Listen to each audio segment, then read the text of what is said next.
ब्रह्म सत्यम सर्वधार। पार ब्रह्म उस परम पिता परमेश्वर का रस कब मिलता है, उसका आनंद कब मिलता है, आज एक वाणी पर विचार होगा। महात्मा मंगत राम जी सतगुरुदेव सतपुरुष की एक वाणी से सेवन करें कि पार ब्रह्म का रस कब इस मानव को मिलता है। तो आइए वाणी को श्रवण करें पहले, फिर इसी पर विचार होगा। मानुष दे दुर्लभ भई,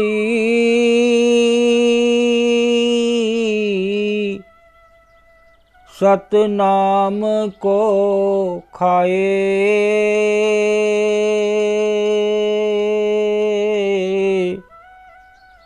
त्रखा मिटी संसार की, पार ब्रह्म रस पाए। मानुष दे दुर्लभ भई,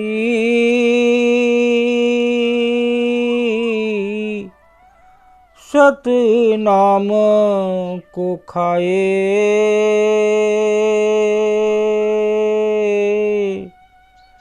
त्रखा मिटी संसार की, पार ब्रह्म रस पाए।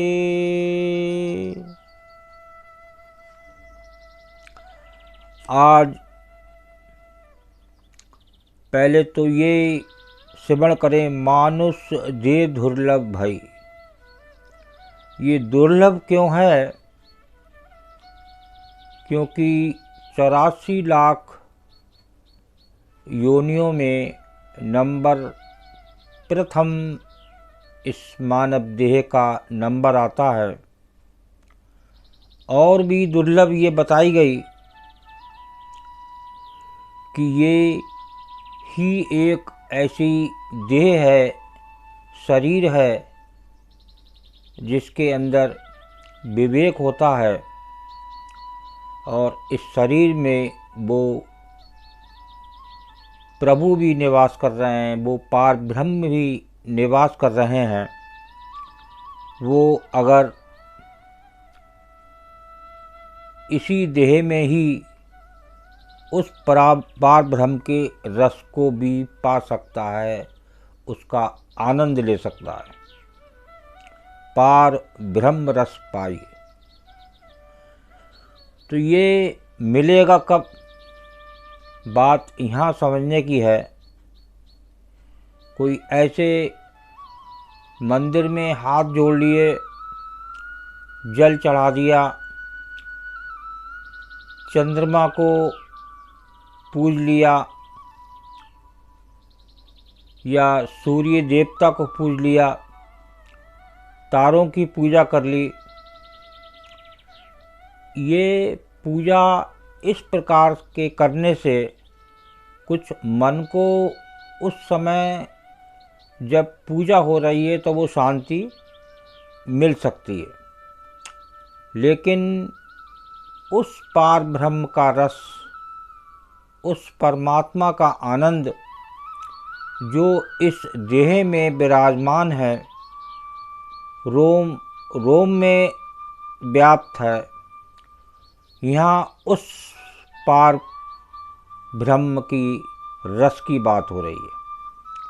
तो वो जो संसारी आराम है, एक संसारी सोच है, वो संसार की वस्तुओं से प्रेम है, वो कारण है। उसकी इच्छा, उसकी तृष्णा ही हमें उस पार ब्रह्म के रस को नहीं पाने देती।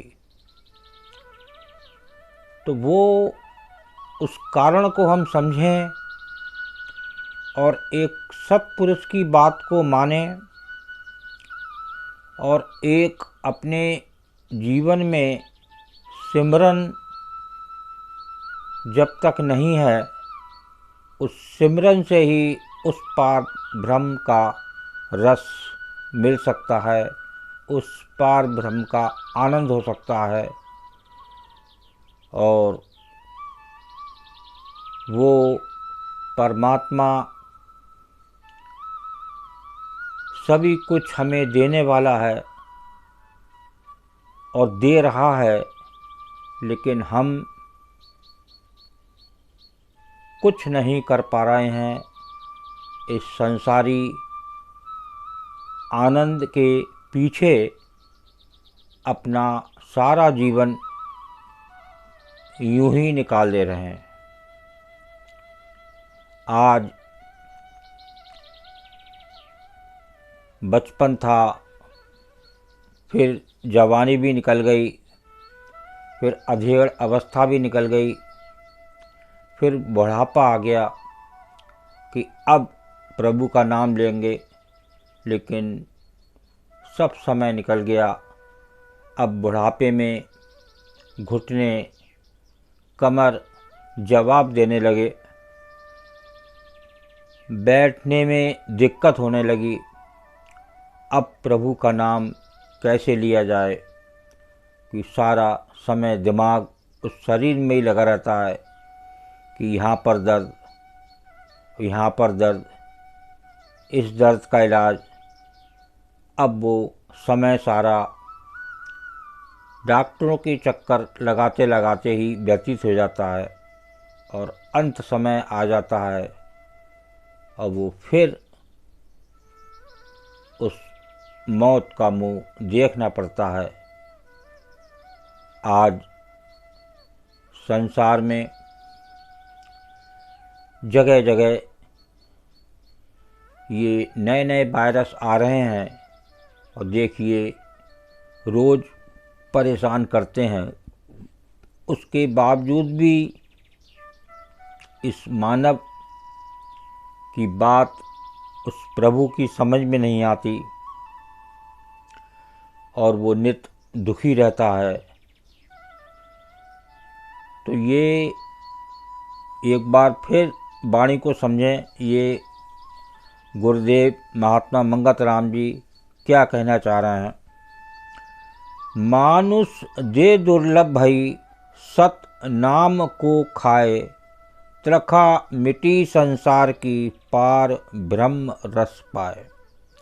उस पार ब्रह्म, उस परम पिता परमेश्वर जो हमारा मालिक है इस देह का, तो हमें उसको ही हम भूल गए और उस जब तक उस संसार की त्रखा मिटी संसार की, जब वो तृष्णा संसार की जब तक नहीं मिटेगी, जब तक हम उस पार ब्रह्म के रस को नहीं पा सकते, उसका आनंद नहीं ले सकते।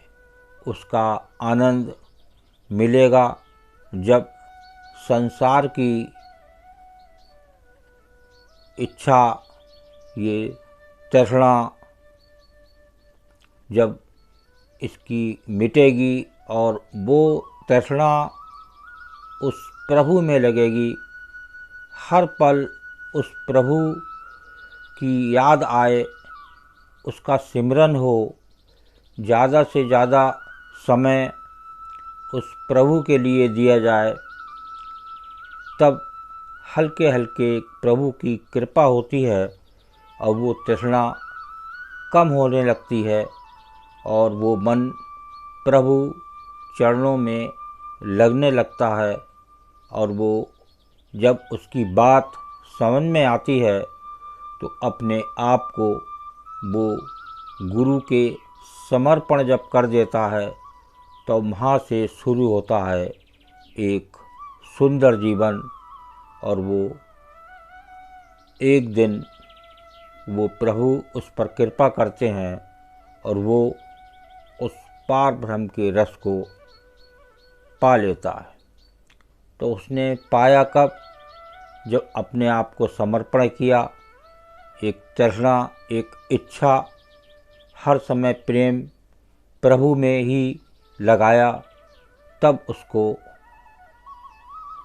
वो प्रभु का आनंद मिला और वो उसी आत्म तत्व में अंत में विलीन हो गया। बार बार वो मौत के भय से दूर हो गया और सदा उस पार ब्रह्म को रस को पाकर वो उसी ब्रह्म में लीन हो गया और उसका संसार में आना जो मानुष देह दुर्लभ भई, वो दुर्लभ जीवन सफल हो गया और उसकी अंत में प्रभु से भेंट हो गई और वो इस जग को जीत के विदा हुआ। ओम ब्रह्म सत्यम सर्वदा। दास की वाणी विचार अच्छा लगा हो तो ज़रूर शेयर करें, क्योंकि जितना आप लोग शेयर करेंगे उतना ही लोगों को आनंद आएगा और सुनेंगे, क्या पता कौन सा मानव इस सही रास्ते पर चल पड़े और अपने जीवन में उस पार ब्रह्म परमात्मा का आनंद ले सके। ओम ब्रह्म सत्यम सर्वदा।